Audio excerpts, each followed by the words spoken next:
time for Wednesday's hour number 2 on hashtag Daily K with your host, Peter Bint. Korean dramas, movies, and even lyrics. Why is the world paying attention to Korean stories? From classics to modern masterpieces, time to dig deep into the charms of Korean literature. On Check It Out with Paul.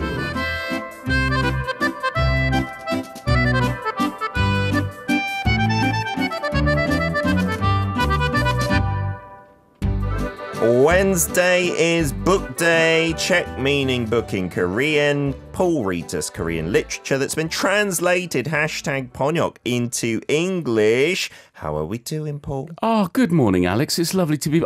Oh, that was awkward. Sorry. Was that a deliberate dig? If you really forgot my name and called me Alex, I might be very sad. No, I've missed you, Peter. I'm very glad to have you back. Do you know, I deliberately came back last... What was it? Wednesday. I arrived in Korea after the show, of course. Otherwise, I would have been here because I wanted to save the best to last. I've seen everyone else. Okay. Now it's you, Paul. Oh, that's so I did that on purpose. I'm very happy to have you back. We did miss you. Oh. I mean, Alex and I had fun hosting. I think you did. We did too much fun. Well, you know, while the cat's away, the mice will play. But yeah, it's good to have you back in the chair as well. You should be. Thank you so much for taking the helm for a few days and then for being here with Alex as well. Did you have a good time on your little holiday to Singapore? I did have a fantastic time. But yeah, I want to go back. I just don't want to work, really. I just want to go and eat nice food and see nice things. Do you not think that's the problem? Like, I hadn't been away for so long because of COVID, of course. Sure.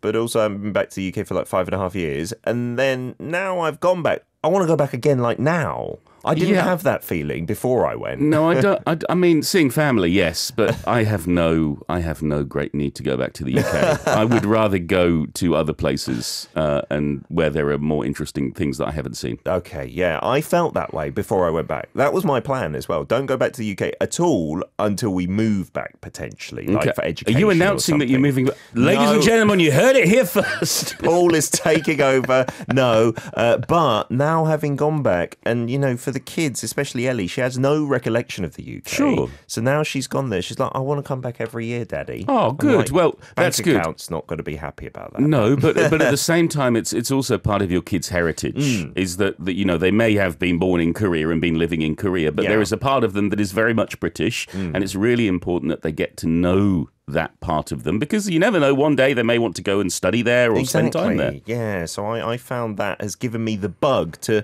not just go back to the UK, but to go travelling again. And I don't think that's good, because now, like you, I just don't want to work anymore.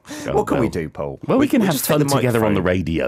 Today's book, what are we looking at and why? There's a reason. It is, I want to say Happy International Women's Day, March the 8th, every year. Is that today? We talk about it usually on the show, but our writer didn't include it in the script. Well, I'm talking about it today. Thank you. Yeah, it's an important day because it's a day to recognise, you know, half of the world, and also that half of the world may not necessarily have all of the same rights and respects that men do. So it's a really important day and a good day to celebrate women, to celebrate the women that we know, the women that we don't know, the women that are famous, and the women who are just women and are fantastic for being so. Okay. So I've got a new translation by a woman of a novel, but by a man, about a mother and a daughter. So I thought this was fitting. It's called Whale, Gore. It's by Cheon Myeong-kwan. It's translated by Cheon Kim, and it is the most epic tale of mother and daughter through the 20th century.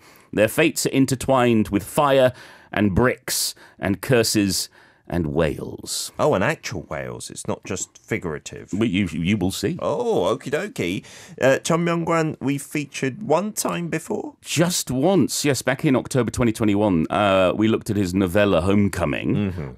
So it's great to have a full novel of his out in translation. This is very recently published. Oh, in fact, good. I don't think it's out in the States, only in Europe. I had to get the UK edition. Hot off the press. Yes, and he's a fascinating person, born in Yongin in 1964. He was actually a screenwriter first in the late 90s, had a couple of successes, especially with a film about a Chinese restaurant serving jjajangmyeon, black bean noodles, which is a really good film. Okay. But then, film is really hard. And he turned to fiction. And he debuted as a fiction writer, as a novelist in 2003, won an award for a short story. And then a year later, Whale came out and won him the 10th Munhak Dongne Novel Award, so a big prize. Good stuff. Another of his famous novels is Modern Family, which was turned into the movie Boomerang Family, and that's also translated into English. And this novel is a great introduction to him as a writer because it highlights how powerful he is. He is not just telling you a story, but he's doing it in a very playful way. Okay. For me, it reminded me of Kurt Vonnegut and his very chatty style of talking to the reader as he explains the story. Cool. And it's got fantasy elements, and yet it's rooted in history and rooted in societal issues, and I absolutely loved it. Looking forward to it. Kim Ji-young, we've done many times. Cheon Kim, yes, we have. She is fantastic. She has done dozens of Korean to English translations. We featured a lot of them. In fact, I worry that one day we will run out. So please, if you're listening, Ms. Kim, please write more. She's a lawyer turned translator. It was a hobby, and then it became basically a full-time job, and she is brilliant at it. Okay, so where are we going to start things off with our first reading? We're not starting off at the very beginning. I want to start off with the start of the mother's story when she leaves home for the first time, and she's been in the mountains, isolated in a small village, and now she comes to a port for the first time and gets a new experience. So this is before she's a mother, I'm assuming. Yes. Okie dokie, let's take it away.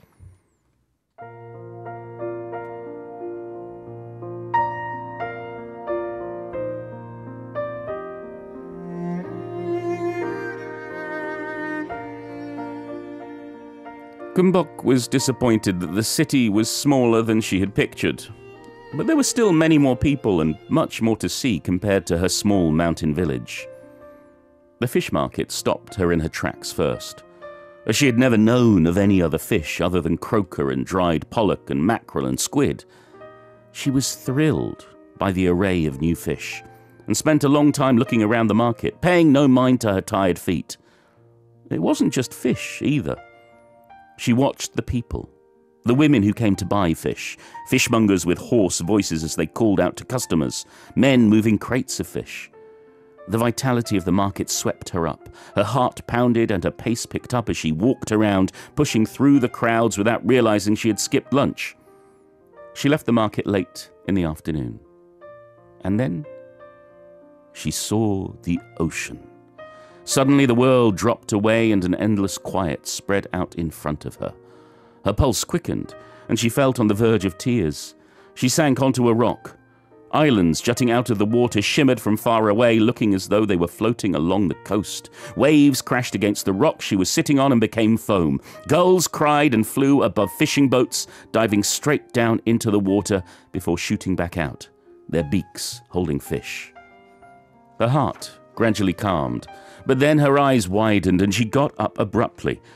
In front of her was an unbelievable sight. An enormous fish, several times larger than the house she had grown up in. It crested in the middle of the ocean and spouted a jet of water out of its back. Fishermen shouted from their boats. Overwhelmed by the appearance of this unbelievably large creature, Gumbok began to tremble, unable to close her mouth. The fish slapped the surface with its huge tail before vanishing into the water. All of this happened in the blink of an eye. Gumbok stood there for a long time, mouth agape. Was she dreaming? Gumbok asked a fisherman who had been watching the fish nearby what that was. He looked at her oddly. You must not be from around here. That was a whale. A blue whale. The biggest of all whales. Gumbok settled back on the rock, waiting for the large fish to appear again, but the ocean was calm, as if nothing had happened and it never came back. If she ever went home, she thought, she would tell everyone about what she had just witnessed. An unbelievably large fish in the vast ocean that was dozens of times wider and larger than the village reservoir. But it's not often that one's wish comes true, then or now. For her, that day would never come.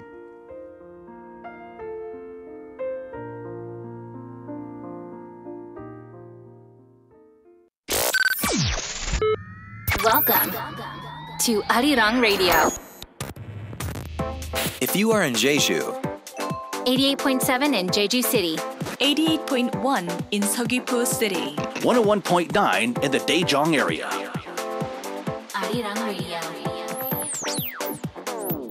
And we got a few messages related to the reading. Miss Braddocker saying, oh, I miss the ocean. Actually, maybe being out on the water, on a boat, or enjoying the beach. Sigh, how things have changed. Oh, dear. Yes, I have to say, if you grew up near the ocean or you ever had to spend time, a lot of time there, then it is a big part of your life. Yeah, there's a big draw. Yeah, for me, though, I mean, because I was never lived by the ocean, but being by a river or being by a lake is important to me, having that sort of being next to the water, being next to nature. So I can understand it. I'm not the same, but certainly, Miss Braddocker, I hope you get to go to the ocean soon. Yeah, the first place we went, we arrived in England on the Saturday evening, woke up because of jet lag at 4 a.m. on the Sunday. Sure. We rented a car and went straight to Brighton. And it's like my favourite place by the sea. It's so quaint and British and run down now, but the kids loved it so much. It's freezing cold, but yeah, just being on the pier over the water. Yeah, there is something quite special about it. Also quite romantic about it, to be by the ocean. There is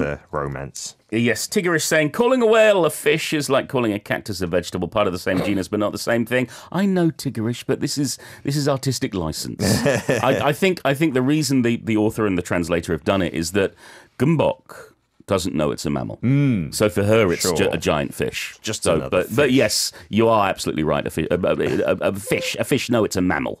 Tropic LK says, I could do that. Live in an isolated small village. Has her family migrated to this place? And maybe we take it for granted that people have seen the ocean, but many people have not. I guess if you live in a big country as well, back in the day, seeing the ocean for the first time, seeing the largest fish, quote unquote, in the sea at the same time, well, nothing could top that experience, surely. I remember going to university and meeting people who'd never left the UK for the first time. And that for me was a real shock that we're 18, 19 years old. Yeah. And you've never been able not even to go to France on the ferry. Sure. But yeah, some people have never had that experience and it's great when they manage to do it eventually. Sherry Russell saying, Paul, I'm loving the author's description and detail with his book so far. I feel like I'm right there with the main character and this is why you need to get your hands on the book. Fair warning to you all. This is a long book, a very good book. Oh, okay. It's so absorbing. There are so many subplots. I'm not going to be telling you the whole story today. I'm going to tell you the main story, but if you like what you hear, please do get your hands on this book. Borrow it from the library or buy it or rent it or I don't know. Do what you can to get your hands on it because it is amazing. Nice. And like you said, it spans a long time, right? It does. We're looking at about 50 years or so in the 20th century. Wow. Okay. So Gumbok is the mother who's not yet a mother. This is when she was younger. Yeah. She's a teenager and she's escaped from her hometown of Pyeongdae. Without her family then? Yeah. No, her mother died a long time ago. And she tells the fishmonger who she hitches a lift with that her dad is dead. In fact, he's not, but he dies soon after. So she's running away from her life. And now she finds herself in the big town. Well, not a city quite, but certainly bigger than her village and captivated by this whale. But this is not where the story starts. Okay. The story starts with her daughter, whose nickname is the Red Brick Queen, Chani. Red Brick Queen? Yes. She's a huge and powerful woman who doesn't speak. And actually doesn't understand language. Oh, okay. She's just been released from prison. Oh, no. And she's going back to the brickyard of her childhood. And her memories start to flood back and she feels at home. And then the author says, well, actually, this is not the start of the story. We have to go back further. Okay. The story really starts with an old crone and her one-eyed daughter. Oh. And you're going to have to read the book to know who they are. They're not Gumbok and her daughter. No, this is another mother and daughter. Okay. But what I will tell you is that the crone, after she dies, comes back. She becomes a form of curse upon Gumbok and her daughter. Wow. For good reason. Interesting. So anyway, back to Gumbok. Yeah. So now she's at the wharf. She's seen the whale. She has a nasty encounter with a sailor, but she's saved by a massive dock worker named Kokjong. Okay. And it sounds like Kokjong is in worry. Worry, okay. Yes. Who works at the docks. And she tries to find a new life here. She works with the fish seller. She says, look, let's make a dried fish business. And he says, but that's too expensive. I can't do that. And she says, no, I'll do it. Wow. Trust me. And single-handedly, she makes it into a huge success. She's got natural business acumen. Nice. She's a born entrepreneur. She becomes really powerful in the town. But she's sort of been with the fishmonger, but she's got feelings for Kokjong. And she seeks him out, and she moves on from the fishmonger, sets up house with Kokjong. And Kokjong is a simple man. He works really hard, 3-4 times harder than anyone else. Wow. But only gets paid 1.5 times as much. He doesn't know how to handle money or anything like that. So she sort of starts to manage him in their relationship. And then she meets a gangster who runs the local cinema. And he's scary and charming.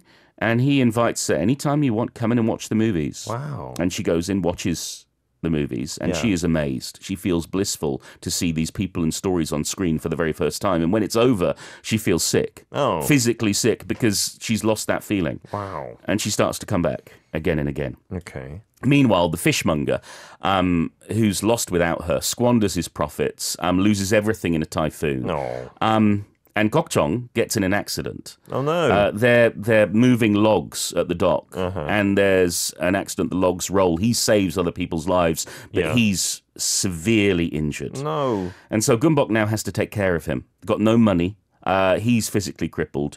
He's also constantly scared, and sometimes he gets violent. Oh, no. But the gangster steps in and helps out. He's willing to pay for the medicine. In fact, he says, move in with me. You can move in. It sounds like he's got ulterior motives. Well, the thing is, she reminds him of a geisha that he once loved and that he sacrificed a lot for. And so they become lovers. The thing is, Kokjong, now he does nothing but eat, gets fatter and fatter and fatter, and loses his mind until one day he catches them in bed. And he crawls off to the sea and drowns himself. The gangster follows him, and Gumbok follows the gangster, and she thinks the gangster has killed Kokjong. Oh, no. And she told him, if you ever do anything to him, I will hurt you. And she takes a harpoon and she kills him. She kills the gangster? Yeah. Because she thinks that he was the one who did this. Oh, no. And Kokjong dies? Drowns? Yeah, both are dead now. Oh, no. She's alone. The Korean War breaks out, and we skip forward to a few years later, where she's giving birth to Chunyi in a stable next to an elephant. The real elephant. And this elephant and this stable, they're owned by elderly twin women who used to be in the circus. And so Jumbo's their elephant that they bought off the circus because he was being treated so badly. And they run a bar. And they look after Jumbo, and they also look after Gumbok and Chunyi. And Chunyi's a bit of a weird baby. She's really big, physically big, becomes a huge toddler weighing 30 kilos. Wow. She's also got a special connection with the elephant. They can talk to each other with their minds, even though Chunyi can't talk and can't understand Korean. And Gumbok is like, well, okay, time to start again. You know, I've done it once. I became a successful dried fish seller. This time, I'm going to go to my hometown. Why not? Sets up a cafe. And she lives in the house where the old crone lived. Who cursed her? Well, this is where the curse comes in, because she discovers the hidden cache of money that the old crone had left that no one had found. And she uses that money to be able to bring the twins and Jumbo the elephant to stay. The twins? Yes, the elderly twins who looked after her. The twins who own the elephant. She brings them as well. Brings them with the elephant by rail. It's incredibly expensive because they're in the middle of nowhere. And so this is where we are with the twins and the elephant coming to the village for the very first time. This is an epic tale, isn't it? Here's our second reading.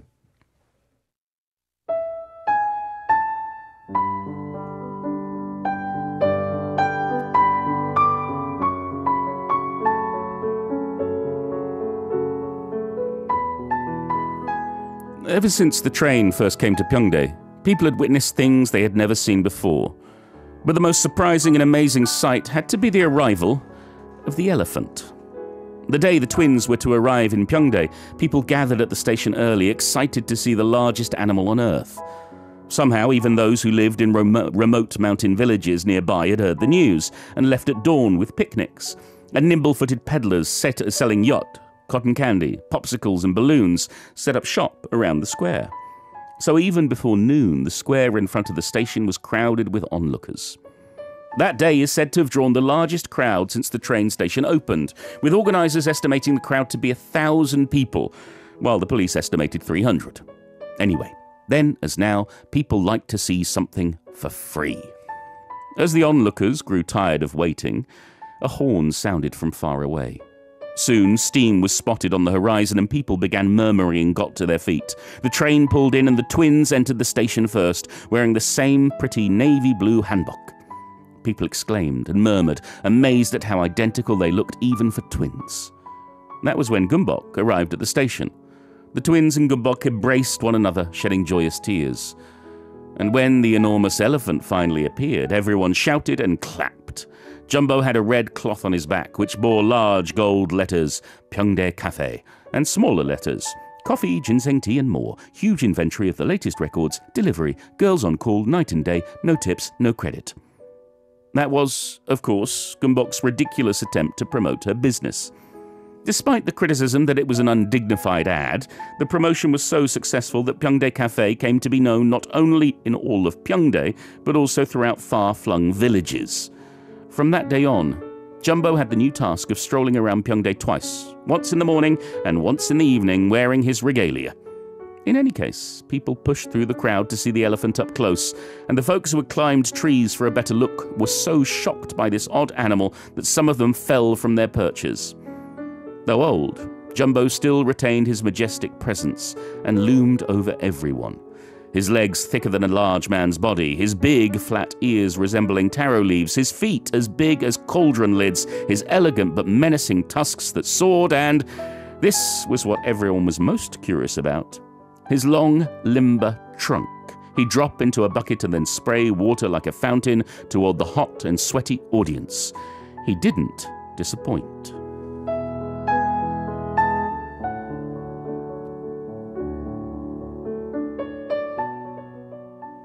I've seen a bit of a link. The elephant's big, the whale's big. I wonder if that's got any significance. Chunny's big. Yeah, that's interesting. Yeah, and also Kokjong was very, very big as well. Yeah. There's a whole thing to do with size going on in this book, and when you read it, you'll see all these links start to come up as to what the whale and its involvement may be. Okay, and the title as well, right? And yes. Kumbok, again, seems like she's being very successful. Another love interest is there? Of course there is. Okay. This is her life. She hooks up with an old labourer called Moon. And she gets him to make a brickyard just outside of town. And the old fishmonger comes to the village. Oh. Yeah, he's back in his old tricks and meets her and is so happy and glad and becomes part of her new business. Nice. He becomes a truck driver. Pyeongdae has its first bright, shining yellow truck that people can ride to get to other villages. Oh, nice. So it becomes a sort of a bus or taxi service. Meanwhile, Moon, this labourer, is working hard, setting up the brickyard and wants to perfect his bricks. And it takes months, but he does it. And they are of the highest quality. Gumbok moves in with him at the brickyard and leaves the twins to run the cafe. Okay. And again, she makes it a huge success. There's some difficult moments. The workers almost revolt until they get their big break. But she ends up supplying bricks to so many builders across the country. Wow. And the brickyard becomes famous. She's the female Elon Musk. Well, no, she's far nicer than him. But then tragedy strikes. The fish seller on one of his journeys sees an old woman in the road and has to swerve his truck to avoid hitting her. It seems like she looks like the crone. Who died long ago? Yes. Okay. And she disappears straight after. But he ends up hitting Jumbo and Chunny. Oh, no. And he kills the elephant. It is a complete accident because of the crone. But Chunny, even though she was hit, she survives. She's uninjured. And the doctors say she's got really dense bones. Okay. And he's like, she probably won't be able to play the piano. And Gumbok's like, well, then she's going to make bricks. The twins are devastated that Jumbo's dead. Gumbok has him stuffed and he stands outside the cafe. Okay. And Chunny is trying to understand what's happened, but then she realizes that she can't communicate with him anymore. She's lost that connection. And she still can't speak. She still doesn't understand Korean. And the thing is, Gumbok, she goes from man to man. That's who she is. That's how she rolls. And Moon has to come to terms with that. Okay. But when Chunny moves into the brickyard, he becomes sort of the surrogate father. And he teaches her how to make bricks. And even though they can't communicate, she watches him and she learns and she becomes a really good brickmaker. Oh. And then Gumbok, well, she's got ambitions. Her next project is to build the first movie theatre in Pyeongdae. Because she liked the movie theatre. She did. There. And she gets the architect to design it in the shape of a whale. And in fact, it gets called The Whale. That's the name of the cinema. And there are many events that happen in this process, more involving the crone spirit, more involving her one-eyed daughter. You're going to have to read the book, Peter. Okay. And then, as she builds this, she meets this prostitute who she rescues from a pimp. And for the first time, Gumbok is not interested in men anymore. She falls in love with a woman. And she becomes obsessed with her. And on the day the movie theatre opens, Gumbok dresses in a suit and tie and announces that she has become a man. Wow. Yes. Some are surprised. Moon, her old lover says, it's not strange. She should have been a man from the beginning. Okay. And then Chani comes to Pyeongtae one day to see her mother, who's been ignoring her, comes to see the cinema, and she witnesses a terrible accident. Oh, no. She sees the crone. This time the crone is locking the emergency exits outside the movie theatre. Uh-oh. Disaster beckons, perhaps. Download the Arirang radio app on your device for free. It's Arirang. Arirang Radio.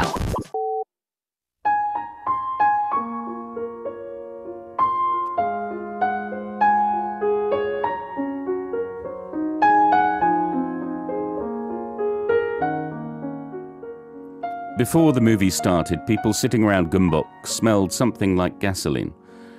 The night before, the projectionist who slept in the theatre had been walking with a canister of gasoline for the heater in the projection room and tripped, spilling some on the floor. But nobody thought twice about it. When the lights dimmed and the film began rolling, everyone forgot about the smell of gasoline. Gumbok flicked on the lighter and looked back at the man with the scar. He was already gone. Before he could light his cigarette, Gumbok dropped the lighter by accident. He was drunk, and his grip was weak. It fell on the seat in front of him, which ignited. A few people saw it and tried to smother it out, but the fire jumped to the next seat. Everyone was so engrossed that very few realized what was happening until someone shouted, "Fire!" As the flames grew and acrid smoke spread throughout the theatre, it began to dawn on people that something was on fire. People ran screaming to the exits, but for some reason the doors were locked from the outside. The flames grew and grew as smoke filled the theatre. Everything turned into pandemonium. The audience rushed around looking for an exit, suffocating and screaming, pushing and falling, calling for their companions and for help. Some were on fire, rolling on the floor in an attempt to put it out, while others were running away from them. The most terrible scene in the world was playing out as though all 8 hells were jammed together in one space. Gumbok was gazing at the screen drunkenly, sitting amid the rolling flames. Even as the flames licked the ceiling, the movie continued. Gumbok, who had been fleeing death his entire life, realized that the time had finally come for him. The faces of the dead flashed quickly past the screen. Instinctively, he recalled his daughter Chani's face. Was she still making bricks at the brickyard? He felt deep regret that he had neglected her, that he had never once embraced her. It was too late now. Tears flowed down his face. The screen caught fire. Gumbok watched the grand accomplishment he had achieved as a worthless girl from a mountain village vanish before his eyes. He felt warmer and warmer. The lonely sunset of his hometown filled the room. The village looked peaceful in the glow of the red setting sun. There wasn't a wisp of wind on the hill, and everything was oddly quiet. It was truly a beautiful sight. The moment the screen burned and disappeared, so too did the brash passion and emotions, foolish confusion and ignorance, unbelievable luck and misunderstandings, horrible murder and years of wandering, lowly desire and hate, odd transformation and contradictions, and the breathless roller coaster of glory and shame. They vanished instantly like a soap bubble being popped, along with his, or maybe her, enormous life that had been filled with inexplicable complexity and irony.